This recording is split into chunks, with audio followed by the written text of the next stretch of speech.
Reggie here, your friendly neighborhood bodybuilder and comic book collector, and I want to welcome you to another one of my live streams. This is the Ready, Set, Go preview show. This is the show that we do every single Sunday night at 7:30 p.m. Pacific time, and this is our opportunity to come together as a comic book community and just enjoy one another. I saw a very robust chat that was happening well in advance of the show. I want to give a huge shout out to all the blue wrenches that are in the chat right now that are making everyone new and old, in terms of new and old to the channel, feel welcome. I want to acknowledge Jerry because he said he hoped Reggie was going to be on time. I don't think that I've been late for a show in a while, but that's the kind of stuff that will jinx the very next show. And to everybody that was in the live stream the other day, we are not on Wi-Fi, so hopefully you are able to see me in a high definition, high quality stream right now. This show is one that, again, that we get to come together and kind of be, a community. Typically during this show, we talk about some news and some current events. This is typically a show that I do by myself solo. And it's the Wednesday show that we normally have a guest or two that will help me to make sense of something that is out there in the comic book community and pop culture. But we're going to switch things up. We're going to switch things up. Instead of me doing tonight's show solo, we are actually going to have a couple of guests join us in a few minutes. And we are specifically talking about the co-creators of Excellence. So we're going to have the writer and also the artist that work on Excellence join us momentarily. And we are specifically talking about Brandon Thomas and Khary Randolph. We are going to have both of those gentlemen join us here on the show. And we are going to spend some time talking about some stuff that Skybound is working on. So we're going to do a discussion with them. And then a little bit later in the show, we're going to be giving away this book right here, thanks to our friends over at GoCollect. This is X-Men issue number 13. We're going to give that away. And then I'm also going to give you guys a preview of some of the content that is going to be coming out from the channel over the course of this week. And I can tell you that there is some pretty good content that is going to be coming out. And so we're going to run down that stuff here in just a moment. So before we get going, I want to go to the chat and I want to say hello to some comic book soldiers that have joined me for tonight's show. I see my man, Randy Resnake. I don't know if you guys can see it. Off to the side here, I have a package from Master Blaster, courtesy of my man, Randy Resnake. I have yet to open it, but I will open it hopefully this coming week. Shout out to you, my friend. Tina, the OG Blue Wrench, is in here. It is always good to see you, Tina. Thank you for reaching out to me earlier this weekend to say hello. My man, Ariel, is in here. I definitely appreciate you. Jerry, it's good to see you, brother. That one of the Blue Wrenches, Matt Woods, is in the house. My friend, thank you, brother, for making everybody feel welcome. BB is in the house. Good to see you, my friend. Scrolling through some of the names here, seeing who else we have in the room. A lot of Matt, Tina, Randy, and Matt Woods going back and forth. Scrolling through the names here, seeing who else we have in here. Who do we have? My man, Kevin. How you doing, brother? It is good to see you. It's always good to see you in the live stream as I continue to scroll down through the names. DB is in here. It is good to see you, my friend. Welcome to everybody. Quest Dog is also up in here. Good to see you, my friend. So while we while we're waiting for our guests to arrive, there is one thing that I wanted to touch base on for you guys. I did not do a tremendous amount of work, to be honest with you, leading into tonight's show. And I didn't, because as many of you guys know, I am actually relocating. We are trying to transition from the Bay Area to North Carolina. And so we have spent Saturday and Sunday, huge portions of Saturday and Sunday, purging things from our house. I don't think I've ever seen our house this empty since we moved in. So we have been purging all kinds of toys and just everything has been like going. So, but I did check out some news that has dropped that I want to share with you guys. And I did not read this article in its entirety in the spirit of transparency, but I thought that it was kind of interesting because there is a lot that is going on with DC. So I saw this one article and I thought it was an interesting one that I opened up because I actually wanted to read it myself. And this is DC introducing a new wrinkle to its classic continuity. Essentially, what DC has come out and said is that they are now moving towards this linear verse. And I guess linear verse is part of their omniverse. And the concept here is that the Batman that we have seen since like 1940s is the exact same Batman that we are seeing today. So the Batman from the 40s, 70s, 90s, as you can see here on this headline, all the way through today is exactly the same Batman. And they're basically saying that in this linear verse, time passes very slowly. So people age very, very slowly. And so as a result of that, we basically have been seeing the same characters throughout time.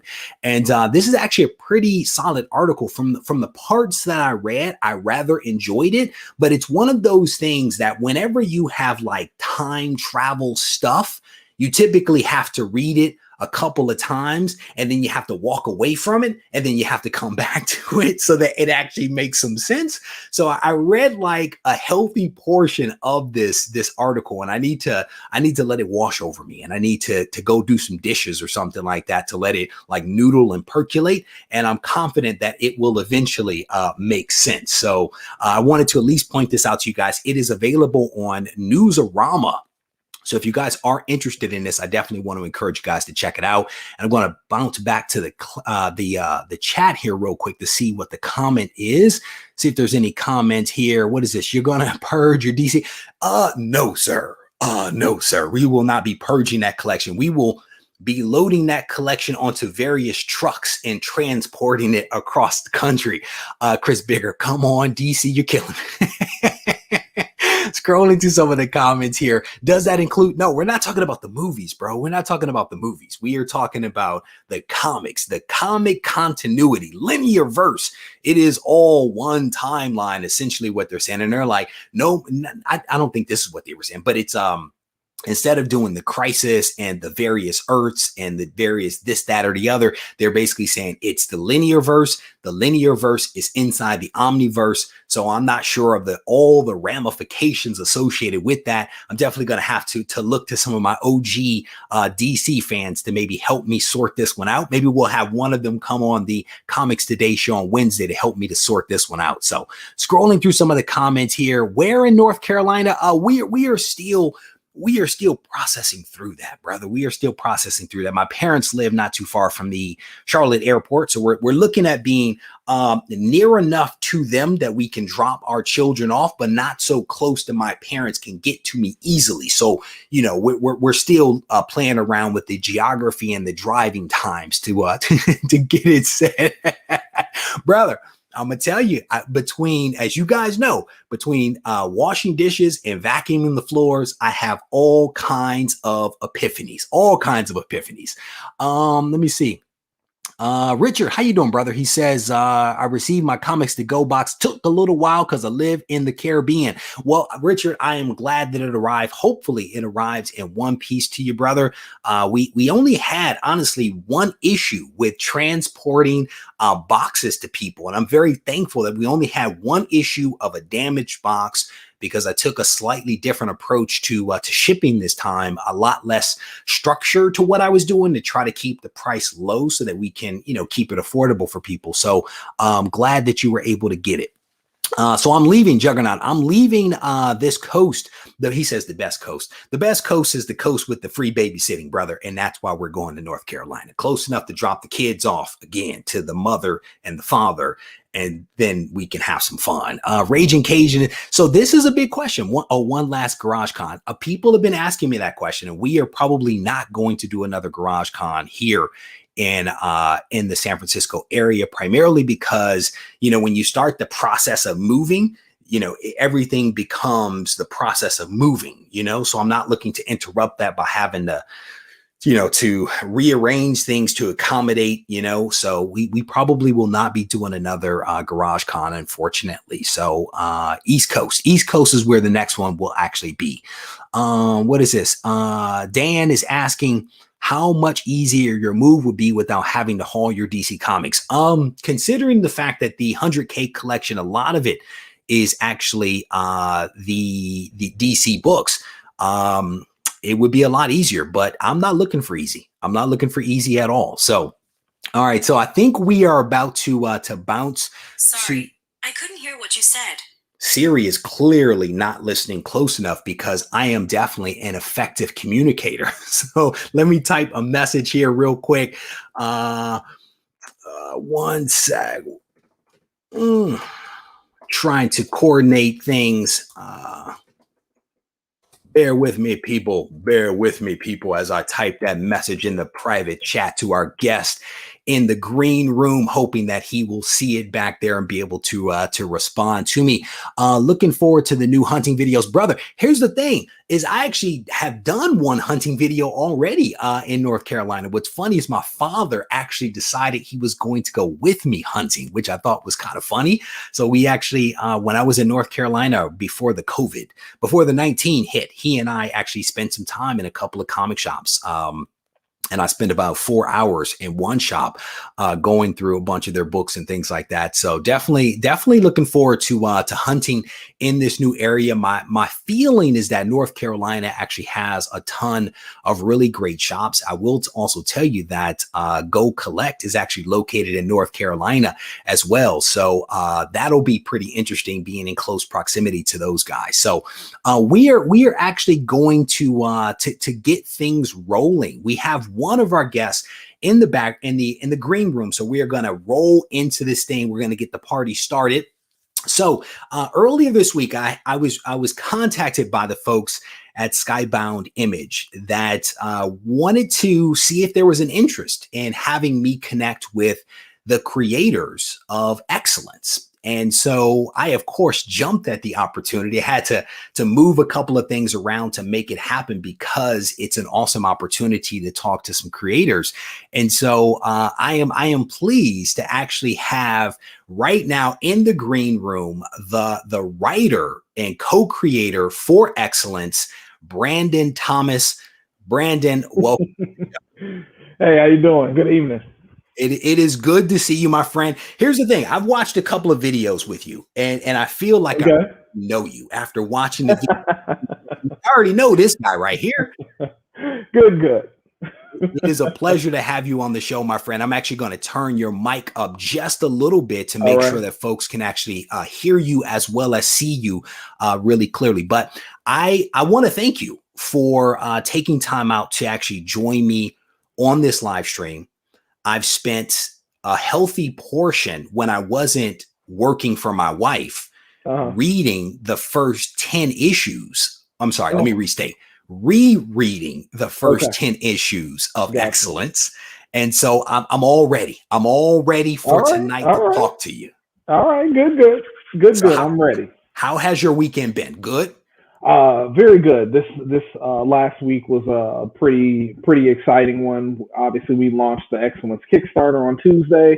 I also had the second issue of my Future State Aquaman series come out to pretty, I don't want to say critical acclaim, but people seem to like it. So let's just say that. And also at the end of the week, we had the big announcement that I will be writing a hardware revival for Milestone. Really? Yeah, drawn by Dennis Cowan and Bill Sienkiewicz. So wow. It was a pretty exciting week. So I can't deny it was a pretty exciting week. Bro, congrats. I was going to ask you later in the show, like, what's big coming up, but you're dropping bombs from the beginning. We're like, what, 2 minutes in? I'm trying to. No, man, that's all right. I mean, because with what you're about to do for hardware, you're working with some legends on that one. I mean, the character hardware is an incredible character first, but then you're working with two really talented creators as well. But go ahead with your thought there. It's the one book that Dennis wanted to actually draw himself. So it's funny when they asked me to pitch for it, they're like, "Oh, we already have an artist and a cover artist in place." And I'm like, "Oh, okay," So I didn't ask about it, and I wrote the pitch and sent it in, and they liked it. And then later on, I'm like, "Yeah, by the way, who's drawing this?" And they're like, "Dennis Cowan's drawing this."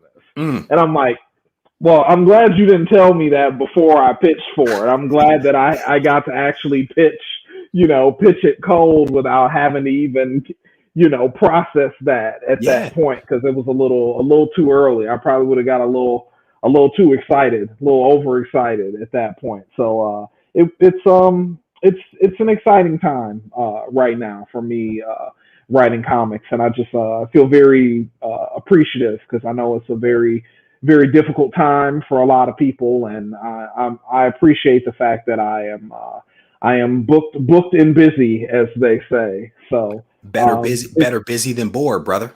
oh, Seriously. always. No, but I mean, Always. you've definitely had an incredible week. I mean, Yeah. that what you just experienced over the course of this week is not something that happens often, right? I mean, because No, aren't you no. like, an indie writer? I mean, is that Yeah. how you would define yourself?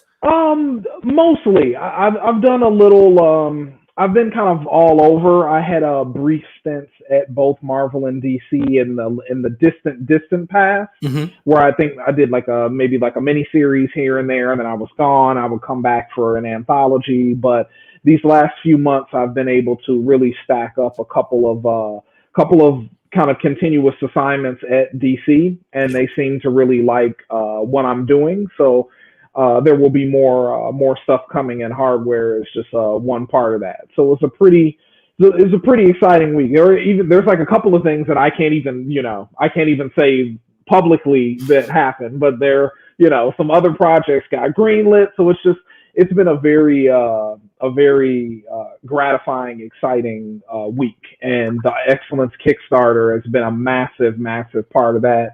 We were funded in, I think, under 36 hours. Now we're working on the stretch goals. Now we're in those gravy days. We're just trying to, get the hardcover to look as good and as amazing as it can. Get some metallic foil, and we got some other stuff I was planned. I was I was about to say you could put a couple of extra coats of varnish on that That's thing, right. make it look That's right. super nice. I That's mean, because right. here's the thing, man. I was supposed to talk with you guys earlier in the week, and I had Uh-huh. already committed to interview another creator, and Uh-huh. so I couldn't do it. So I was trying to wrap my mind around your Kickstarter, and before I knew it, I saw something come up say the thing was funded. I'm like, well, like, how did that happen? Like, and again, we are so far ahead of the stuff that I wanted to talk about, but that is okay because we're No, going to roll I'm with it. sorry. But what does that feel like, right? When you have a Kickstarter, you guys set a financial goal, right? Hmm. And you thought it was a good goal, maybe a big Uh-huh. a big goal, and Uh-huh. then within 36 hours, you have taken that goal down. Talk to me about what Well, that feels like. Well, the process of making this book and putting it out has been it's been just amazing from start to finish. Mostly because of the creative team, the people that I get to work with. I've never had an experience like this on a book, creator owned or company owned or otherwise, and it's just very kind of special and very like we all have like a very high emotional connection to excellence, and every single person in the line is bringing something very specific and personal to the work. I mean, our colorist, for instance, Emilio Lopez, there is the main character, Spencer Dales. There's a supporting character, his grandmother Gigi, who makes a couple of really cool appearances in the first arc, and her apartment has the same color scheme as Emilio's grandmother. So just personal, little touches that are just spread kind of all over the series. And because of that, when we put that Kickstarter out and it did so well so fast, it's really, it's really gratifying, because this is not just any old book It's to not us. just a project. This is just a very personal, like we said, us making the book is kind of a conversation between the four of us that are Mm, made. Me, Khary Randolph, the artist, Emilio Lopez, the color artist, and Darren Bennett, who's the letterer. mhm. And making this book is like a conversation between the four of us, and it's a conversation that we're kind of bringing to everyone else. So to have people receive that conversation in such a way has been really, really exciting, and it really kind of it confirms some things that we suspected about this book when we were working on it. Just the small group of us when no one else knew it existed except us.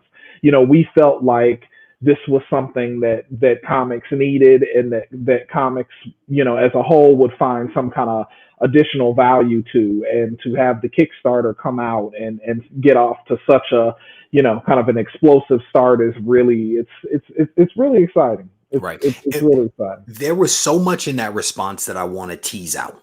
Okay. But I want to take one step back first, and I want to take this step back because as successful as excellence has been, as much attention has been given to excellence, my channel is comprised of new collectors, old collectors, some that have been out and are now back, new readers, right? And so not everyone may be familiar with excellence. So can you do me a favor and give me like the elevator pitch, the cliff notes as to what excellence is for somebody that may have never heard anything about it outside of what you just said over the last 10 minutes? All right. Well, excellence is the story of Spencer Dales. He's 18 years old when the series starts. He is the product of this famous magical family that has protected the world covertly for generations. And now it is his turn to come into his own power and become a part of this magical force that his father is a high-ranking member of. And what happened is that his magic developed a little later in life than the usual kids. And so it led to an estrangement between him and his father, which exists in the current day. So it's a really cool series. It's about, there's like great magic in it. There's great action sequences in it. The visuals and the designs by artist and co-creator Khary Randolph are amazing. But at its core, it's really the story of a father and son that are trying to understand each other, that are trying to get back on the same page while having a very familiar kind of generational conflict where the young guy comes in and looks at this organization and he's like, what is this? Why are we doing this way? We should change. We should blow everything up and do it different. We can do better than this. So it's a really fun, but what we think is kind of a deep and rewarding take on kind of like a father-son conflict with all of this kind of cool magical stuff happening as a backdrop. What's really cool is that as I was reading this thing, I think that there are so many authentic moments in there that resonate, right?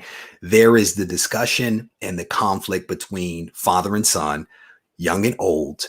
There are the wonderful exchanges between Spencer and Gigi, which I love, right? There are those exchanges between the peers, right? And rivals in some cases, but there are these really wonderful, like authentic moments where like, Spencer got his hair cut by his grandmother and the guy comments on his shape up. Like that's real world stuff, right? So, you alluded to this already with your colorist kind of matching up Gigi's house to his grandmother's house. Yeah. How much of the creators, if you will, and the people touching this book are infused in the comic itself? Oh, it is. It's the heart of the comic. I mean, Gigi is probably the character that is most directly and aggressively based on on a real person. Gigi is my grandmother. I mean, that entire, she cut my hair when I was, younger. That was actually part of going to grandma's house, that and Star Wars on VHS. That was actually how I discovered Star Wars at grandma's house on VHS. So it's a lot of fond memories of her. And Gigi is the character that is most like, that is actually my grandmother. Like that's how she talks. The heavy use of profanity.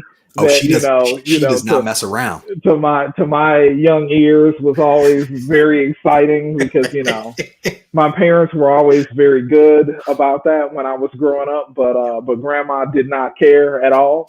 She was past caring, so she was authentic, in all times and all ways.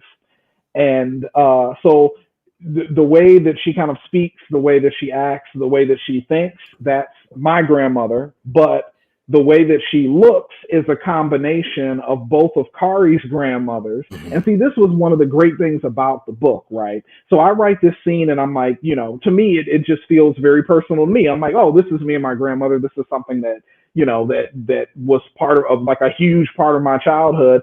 And Khary gets it and he's like, I had that exact same experience.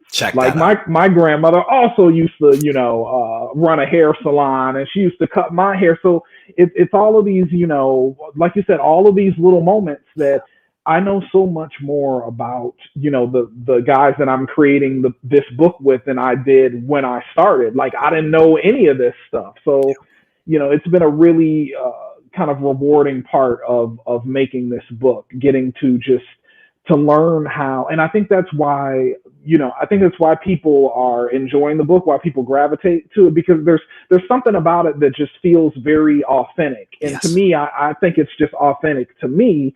But then when I put it out there, people are like, yeah, this, everyone kind of picks up on a different scene or a different character that reminds them of something, that happened to them or like a relationship from their own life. And it's really been exciting and gratifying to be able to work on a book that's like that, because I've never had, this is the most kind of personal I've ever gotten with anything I've ever done. And it was a challenge for me to get there, to feel comfortable enough to put out some of these, issues. I mean, the conflict between Spencer and his father, Raymond Dales, is very much, from my own life. It's very much my own conflict with my own father, and this idea of, kind of like other people getting that kind of love and attention that I felt that I needed, and feeling slighted by that. That is very much a part of the book, and and it's very much a part of me. And I'm really,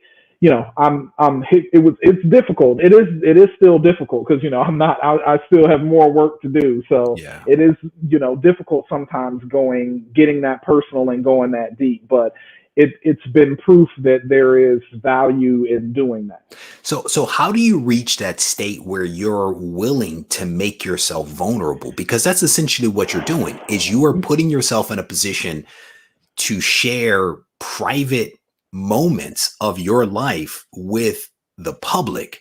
That is a different kind of vulnerability. And writers do that, right? Writers do that. But how did you make that switch to say, you know what, I'm going to write this down. I'm going to give it to these other individuals, let them play around with it, and then we're going to put it out there for people. How do you do that? Well, for me, what was important was that this book, one of like the tagline of the book is excellence is real. And I'm typically terrible at writing taglines, but this was like the one. This was like the one I had that I was like, that's it. Yeah. And in order for that to be true, I have to force myself to be more invested in the work and more invested in the story. And it's also something that when I pitched this to Skybound, I told them I wanted an all, basically black and brown creative team. I told them I wanted variant covers by other, awesome black artists that we don't have the time, to do like a larger piece with, get covers from them. And it was just very, there was something about this project that just, it felt like it was time. It felt like it was important for me to do something like this, because so much of my identity in my life has revolved around comics. I mean, I have been here since 1992. And I got into comics. My father, who used to collect comics when he was young, with the money from his paper route, and always regretted that he, didn't hold on to his Uncanny X-Men 1 and his Fantastic Four 1. He for all of our difficulties, my father introduced me to comics. In 1992. He took me to a comic shop called the Fiction House, and he basically set me loose. So once it was our ritual for, for years until I was in high school and I could start buying my own comics. He would take me to the comic shop and I had no limits. I could buy anything I wanted to. And I would leave the comic shop every month with like a giant stack of books. And for someone who, for comics that, has meant so much to me and was such an important part of our relationship together, it almost felt like it was something that I was hiding. I've been doing comics professionally since 2003, but I've been intentionally doing things to kind of try to keep myself out of the work as much as possible. Mm-hmm. And this was just, it was basically like a challenge to myself. It's like, you need to fully give yourself over to this and just embrace it. And you just have to embrace it. And it's messy and it's uncomfortable sometimes, but I'm really glad I did it. I mean, doing this book has really changed. It's changed how, other companies and other people view me like as a writer. And I think that's because I kind of stopped hiding. It was also important for me because this book was, basically, ultra black, all black creative team, all black characters. And it was very important to me to kind of try to portray the kind of the three-dimensionality that I feel like sometimes black and brown characters don't get. They're either kind of like total saints or they're completely immoral and without any sort of compass at all. And for me, it's always been messy. The main character in this book, Spencer Dales, he has some great qualities. He is loyal, he is persistent, he's stubborn. He's smart, but he is also self-righteous, which is not good. Rebellious. He's also unforgiving, which is not good. Yeah. Yep. And so that's the type of character that's interesting, not someone who is always in the right or always in the wrong. And even when, Spencer and his father are having conflicts, I try to be very careful not to make Raymond's point of view completely unreasonable. Mm-hmm. They're both reasonable and unreasonable in different ways. And so I think as the series, without giving too much away, as the series evolves, you will find out kind of why his father kind of treated him the way he did. And that, there's so much that has been unsaid between father and son. And Spencer just thinks that like, oh, he's just taking these things from me and he's denying me the things that I need. But he doesn't know why his father made that decision. He doesn't know what has happened. There's so much more to it. His father's life. And then as the series evolves, you find out that, let's just say, without giving too much away, sometimes history repeats itself. And there was a lot. I'll leave it at that. And I will tell you, for me, your synopsis up front where you were like, it's a story about a father and a son. True. But there's a layer, right? There is that relationship, but then there's also the family dynamic, right? Mm-hmm. Then on top of that, there's a little bit of political on top of it. Yeah. There's some social commentary, right? There's like several different layers that are happening, which and then there's all the magical stuff on top of it. I mean, there are so many different layers to appreciate. And I think that that's really wonderful. But to that point, when you sat down to create this world, yes, it seems like a lot of it came from your personal experiences. There were some that were borrowed from your fellow creators, right? And the folks you work with. Was this something that you created over time? You were like, I'm going to create a comic, and you wrote it over time, if you will, building the layers? Or was this, I'm about to go in this room and I'm about to write a comic? Like, how did that process of creating this world come about?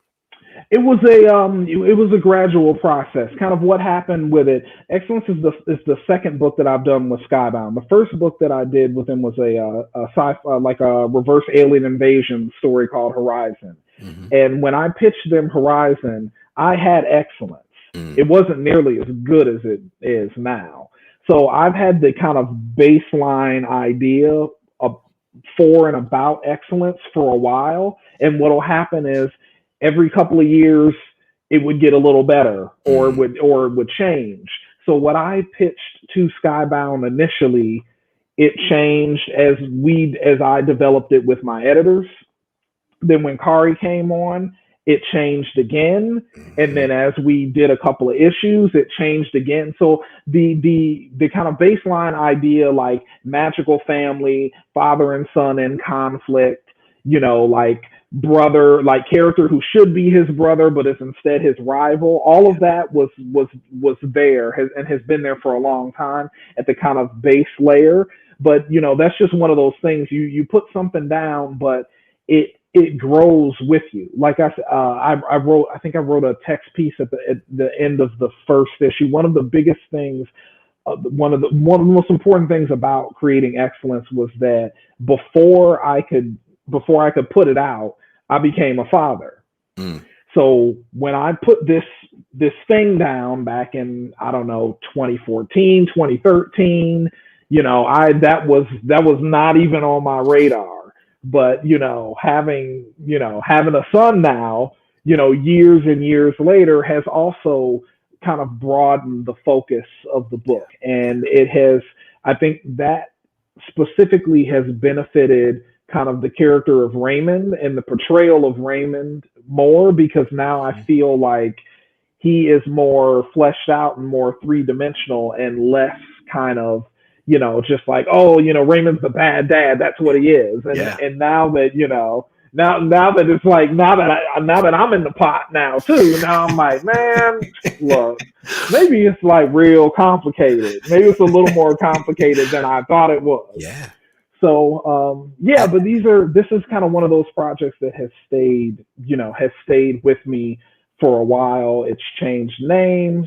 The focus of it has kind of narrowed in. When I first started it, there was a lot more focus on the people that the magicians were protecting. Like they were a much bigger part of the story. And as we worked on it, it became clear to me that like, that's not the story. Like that's the background. Like anytime you have a story where it's kind of like a magical black character, helping like a white character, they become the background character. So this is basically the flip side of that, where the people that are being protected just show up briefly and then in glimpses. But this is like where the real story is, like these family dynamics, these ever evolving and sometimes volatile relationships, the secrets that are being kept. That's a huge, huge part of excellence. Everybody has a big secret. There's a lot of things that are being left unsaid, and that people have decided that it's not time for this person to know this truth. And it's cool to work with, but in their relationship, it leads to some problems, and we'll see that as we go forward. And that's kind of like, that's one of the lessons of the book, that, communicating with one another is critical. And when you don't do that, you have no control over what is going to happen next. And you can really see that. I mean, you read up to 10. I'm hoping that you can feel it. There should be like an increasing sense of kind of dread and concern that, the further we get into the story, where you're just like, oh, I just feel like something really bad is going to happen. And you feel it coming, right? You feel it coming. I want you to feel it coming. And you're like, so what is it, right? Like, I'm still trying to figure out why one of the branches of the trees is on fire. I still don't know that. So I'm like waiting for that one. But I don't want to ruin it for people. So if you are joining us a little bit late, I am actually sitting down right now with Brandon Thomas, one of the co-creators of Excellence. And we are talking about a project. Well, we're talking about Excellence, but we're about to shift gears in a little while to talk about some things that Skybound Image are actually doing with Excellence. But as we get closer to talking about that, I have a couple of questions for you. I do have a couple of questions. Things that I am curious about. Okay. Which one of you is Greek? None of us. None of you? Okay. No. Because, and I asked that question because there's two things that jumped out at me as I was reading the story. There may be a little something to that, but let me hear first. So there was the comment and the discussion around legacy. right? And when it comes to Greeks, legacy is a big thing, right? If your father is in a fraternity or your mother, and you are at college and you are about to try to belong to this fraternity or sorority, you are considered a legacy. And there's a weight, if you will, that kind of comes with that. And there was a lot of discussion about legacy early in like issues, maybe 2, 3, 4, maybe somewhere around there. But then there was also the reference to Omega Psi-Phi. And so that was on one of the buildings. And those were the two things that jumped out at me. Yeah. Yeah. See, this is funny because this actually happened in the most recent issue, in issue 10, where Emilio, who's our colorist, he actually hid something in a spread like that. I won't tell people, but it's the big like Raymond kind of uppercut page. I now gotta go look for it. I gotta go look for it now. He hid like a KO like in the color work there. Okay. Because in the script, I actually referenced Marvel versus Capcom, like for this particular moment, and I clipped like it was like basically like a YouTube clip of a bunch of crazy combos like strung together, and I told Khary, I'm like, this is how it's supposed to feel. But it's funny. I'll actually, to that question, I will leave it as an incomplete because it's possible that Khary or Emilio actually hid something in the background of it, and I didn't even see it. So you know, I don't have that history, but it's possible that maybe Khary, maybe Khary or Emilio, maybe they have a family member or something. You know, this is what I'm talking about. There's stuff in the book that even I haven't seen yet and don't even and barely understand. And I've never worked on a book like that where the co-creators are like hiding stuff in the book in there. It makes it fun. It is. It's fun. So it's possible that I'm wrong. And then the highest level in power is also represented by purple. Is that correct? Yes. Okay, which is also an Omega Psi-Phi color. And so, is it? Yeah, as a member of Kappa Alpha Psi fraternity, I was paying close attention to this stuff that you guys were putting in there, and I had to ask that question. I'm glad. Even if I hope that they hit it in there so it's not completely accidental. But we just love. I think purple is probably like this is one of my my childhood obsessions and love of Prince. I used to love Prince when I was a kid. I loved Prince. Tell me how you really feel about Prince. Probably didn't understand any of the stuff he was talking about. I'm sure my parents hoped I didn't understand half of the stuff he was talking. But I loved Prince and Michael Jackson, which when I was growing up, for some reason, people told me like you weren't allowed to like both of them. You had to pick one. I'm like, they're both great. They're both great. So when we were doing color tests and stuff, when we were doing our design work and developing the series, and Emilio was actually the person that came up with the idea of the magicians all cast specific colors, and that like denotes where they are in prowess. So again, like I said, I didn't have that. That wasn't something that came from me. That came from Khary had done some character designs. Emilio started to color them up. He's playing with like costumes and color themes, and he's like, "Hey, why don't we do this thing with the magic with the the green, blue, purple?" And we all love purple. You know, purple's just a great color. And then that became the color for the 10th, the higher level magicians. But see, this makes me so happy just talking about this book, because there's stuff in there that I don't even know is there or think is there, and it, I don't know. But to me, that's one of the get lucky. That's one of the cool things. As I was going through the book, I'm pulling out all of these authentic moments, right? I'm thinking about conversations that I've had with my buddies, conversations that I've had with my grandmother, conversations that I've had with my father. There are all of these really wonderful moments. And before we get to like the Skybound Kickstarter stuff, there's one other question I have. Okay. Whose idea was it to put Kumo D in the book? Kumo D was the man back in the day.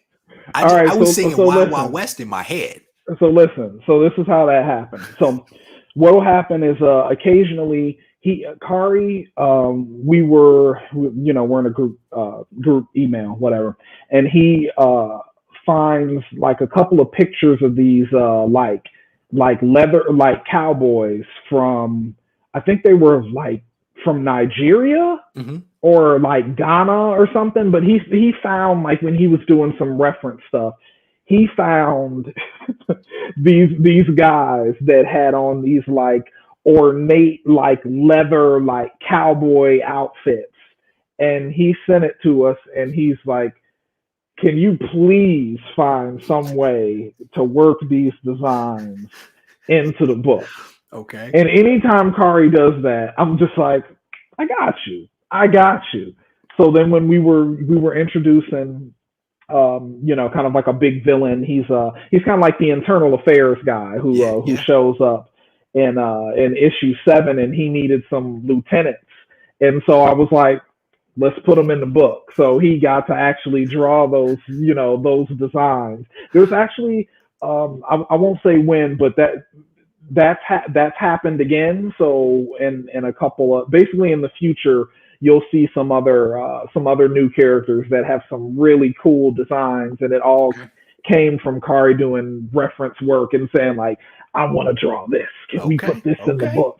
And and this is the kind of book where it's like, of course we can put that in the book. Like I will find a way, I will write a way so that you can draw those guys in the book. And if I remember, I'll try to see if I can dig out the original, like the actual pictures that he saw. That would be awesome. I'll cool. Try to see if I could share that. And again, man, I'm just going through the book. I'm rereading this thing, and I'm just like pulling out all of these wonderful elements that are just resonating with me that I was just thoroughly enjoying. So I assume somebody was Greek and a Kool Moe Dee fan. I'm just throwing it out. Well, see, the Kool Moe Dee, Khary probably did that on purpose, but I have to get back to you about the Greek thing. But it is very possible. It's very possible that Khary or Emilio put that in intentionally and just like, it works here. All right, so we were originally basically brought together by Skybound Image, right? Because they kicked off, as you alluded to earlier in the show, they kicked off the Excellence Kickstarter campaign on February 23rd. And I was supposed to talk to you like, I think it was like that day or the next day, I can't remember. Okay. And it didn't happen. And then shortly thereafter, as I'm wrapping my mind around talking with you guys and the Kickstarter was fully funded. Yeah.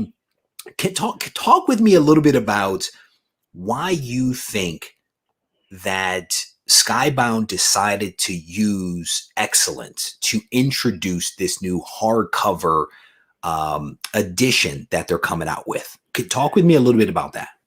Well, I think that's something, Skybound has been very excited about Excellence since I initially pitched it to them. I think it's very, as they would tell me, like, this is not a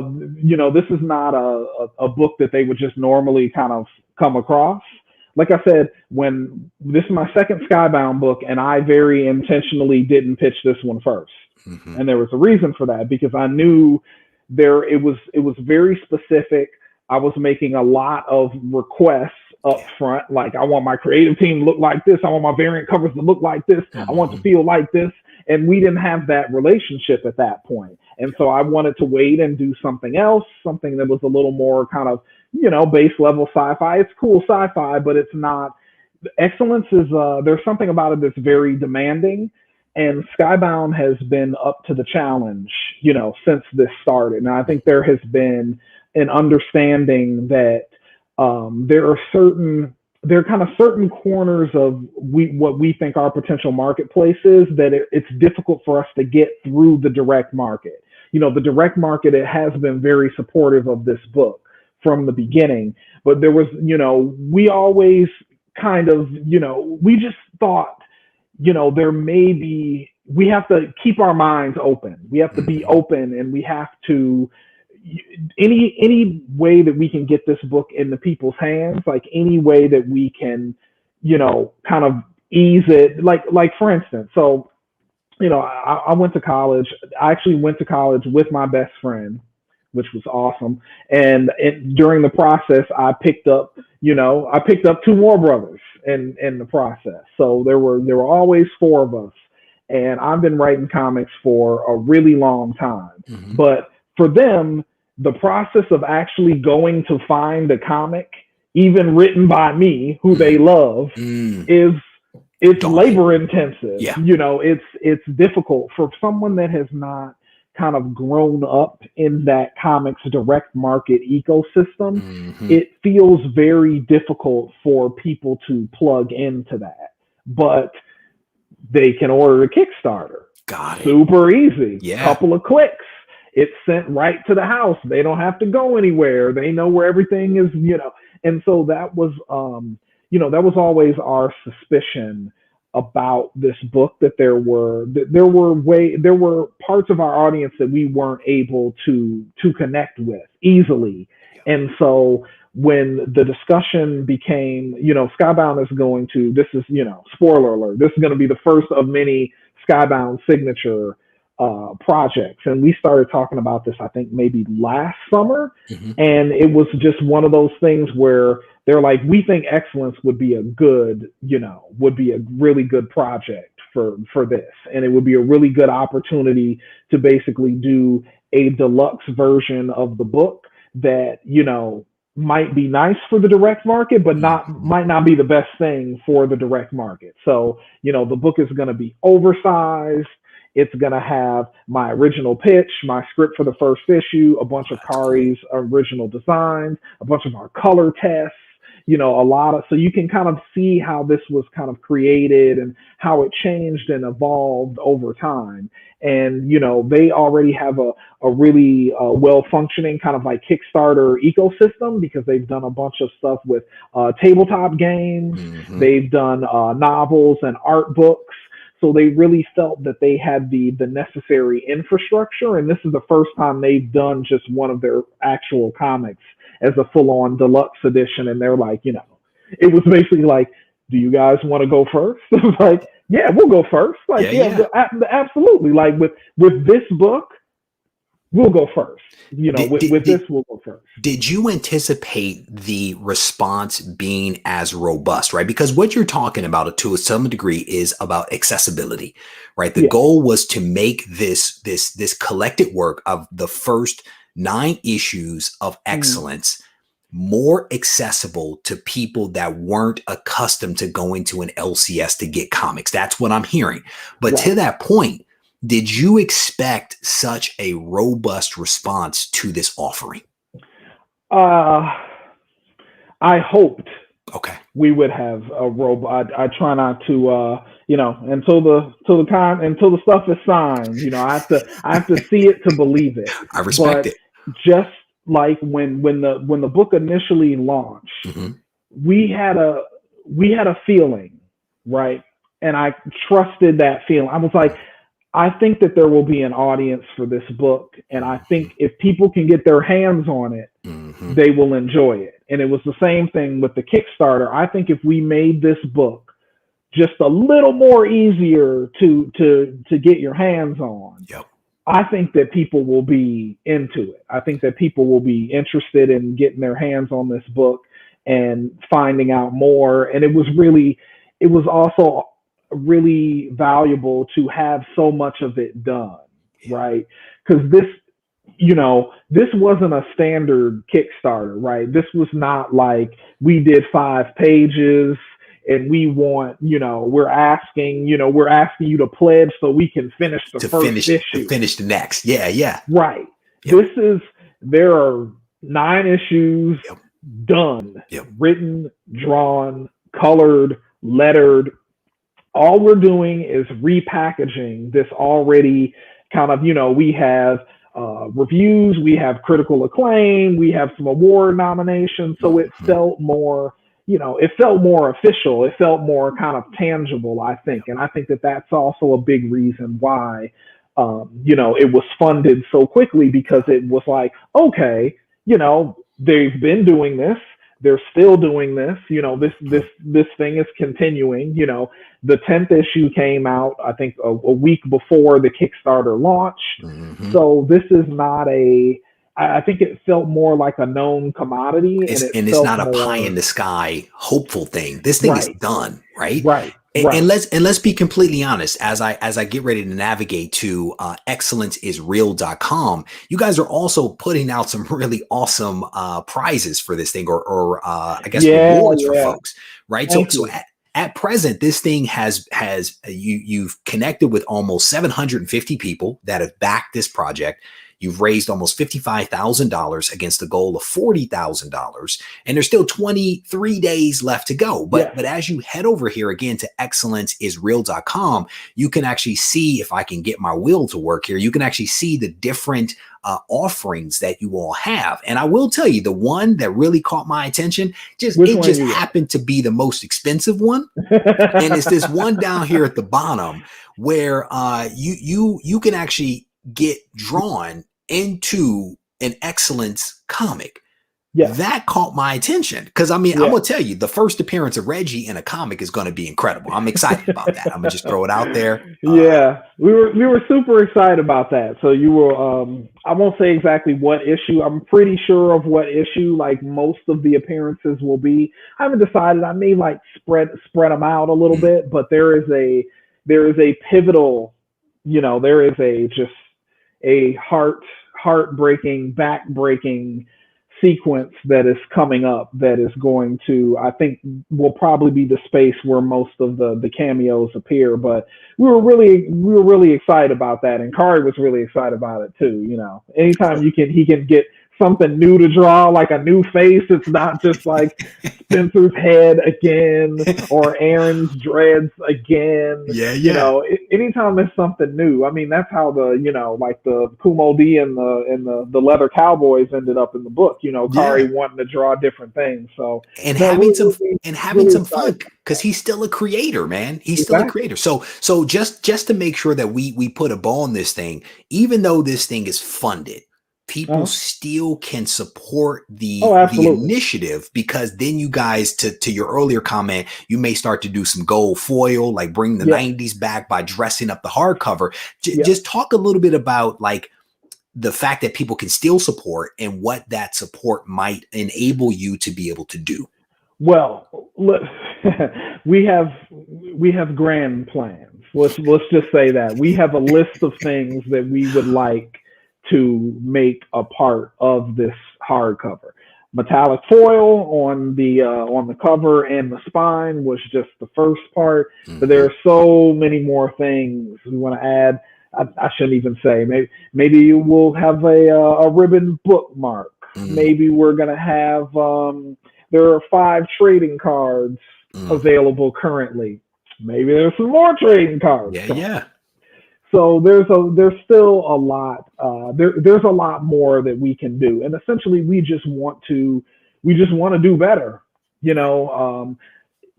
Continuing to support the campaign will just allow us to do even more things, to do even more cool rewards to send to you guys. Personally, I am so excited by the journal. Once we decided we were going to do the journals as an add-on, I was so excited because my house is just filled with journal, filled with, dialogue bits and, new series and stuff. So as soon as, we're like, oh, we're going to do a journal with like gold pages, like, oh, I want a case of them.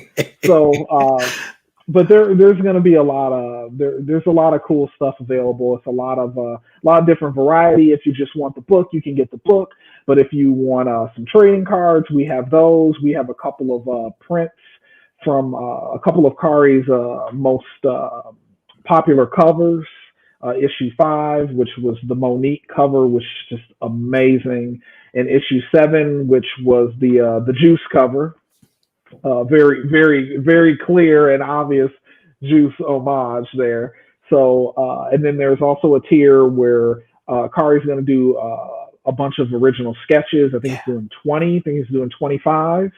So he's going to do some original sketches on a book plate. So there are a lot of different tiers. There are a lot of different options. And even though the campaign is funded, we can do better. We can get you a better book. We can get you an Excellence Deluxe edition that you'll be even more excited about. Maybe we'll maybe we'll put some more scripts in the back. Maybe we'll, there's a lot of stuff that we are, that we are kind of rubbing our hands together. Like, oh, it would be really cool if we could get to that. So well, with 23 days left, you might be able to do all of that. We have so much more work to do. So much more work to do. 23 days is an eternity. Just stay tuned. We are cooking. We are cooking up some even cooler things. So, well, Brandon, I wanna say congratulations. I was originally going to say congratulations for the success of the Kickstarter campaign, but you dropped so many bombs in the first part of this thing that I'm going to just say congratulations for everything that you have going on, man. I mean, it is well deserved. It really is well deserved. Excellence is a fantastic read. And if folks out there that are watching this haven't yet had a chance to read this, treat yourself. Sit down and read it. Gigi has a little bit of a potty mouth, but that's okay. That's okay. That's why we love her. That's why we love Gigi. The first issue, I believe the first issue of Excellence is actually free to read on the Image Comics website. It's a 30-page oversized first issue. It is one of the it's one of the best scripts that I've ever written. It's really, I felt really strongly about it. And it really gives you a very good taste of what the world is, who the characters are, their conflicts, their issues, and that has always been our goal. When we get this book into people's hands, people seem to love it. So that's what the Kickstarter is about. The Kickstarter is about getting the book into even more hands, more minds, and we're just it's an honor to do this book with this team, and especially at this time. Yes. At this time in our country, it feels even more vital and necessary. And we are just really happy that we can be part of any conversation or we want to provide an example. This is what we want to make, the comic that we needed when we were 12 or 13. Like, this is the comic that, that a younger version of me that was going into the fiction house the first time needed. I was so obsessed and so in love with comics, but at that time, I believe this was even before it was like a little before Milestone had launched. Yeah. So at that time there was, there weren't a lot of characters that, that looked like me or, it looked like my family. So we're trying to make the thing that we needed at that time. Because I mean, the truth is, you can literally look at this comic and you can see different people that you've met over your life represented in terms of how they speak, how they look, how they move, how they interact with one another. And to your earlier point, as a father myself, as a father that plans to take his boy to the comic shop at some point to let him buy whatever he wants. At present, it's only toys, but at some point we will get to the comics. And my hope is that he will walk out with a stack of books and appreciate comics like Excellence as he gets a little bit older. So thank you for putting out really wonderful content that thank you. that has a message, that has some dimension, and that resonates with people. And thank you for making yourself vulnerable to the earlier part. If you're coming in late, you missed a lot of stuff, man. So you definitely want to go back and watch this. But Brandon, as we wrap up here, man, do you do social media? If you do social media, do you want to shout out your social media so that people can find you? And before you do that, I will also say that the links to to excellenceisreal.com and also the Kickstarter are in the description of this video. But also, Brandon, social media handles for folks. Yeah, so my Twitter and my Instagram are the same handle. It's bwrites247, BWRITES247, and my personal website is brandonthomaswrites.com. And I'm on there a little bit. I don't have that much time, but I get a little, Twitter's becoming like a thing for me now. I've kind of not abandoned Facebook. I'm still on Facebook, but find me on Twitter. I'm an Instagram guy, man. But now I know where to get you. Right. Now I know where to get you on the Twitters. On the Twitters. I'll follow you on the Twitters. I follow you on Instagram, but I'll follow you on the Twitters as well. So, all right. But Brandon Thomas, co-creator of Excellence. It has been an absolute pleasure. Thank you for Thank taking you, time man. out to join me, man. And again, much success to you down the road. Be well. Thank you, man. Congrats on fatherhood. Thank you very much. You as well. All right. So shout out to Brandon. We went way over time. I was not supposed to hold him that long, but I was enjoying the conversation that I just had to keep it going. So again, for those folks that may have come in late, we just had a wonderful conversation with Brandon Thomas, one of the co-creators of Excellence. Image Skybound has recently kicked off a Kickstarter for a hardcover edition of the first 9 issues of Excellence. You can find it on excellenceisreal.com. They're offering all of these wonderful rewards for supporting their initiative. The most expensive is one that might actually land you in a comic. And so I'm actually pretty excited about that one. I don't know if I'll do it, but I am excited about that one. That one is a very, very appealing tier to me. But in the spirit of getting myself back on track here, I want to go ahead and do the giveaway of this book right here, X-Men issue number 13, the second appearance of Kane Marco, aka Juggernaut. Let's go ahead and do this thing.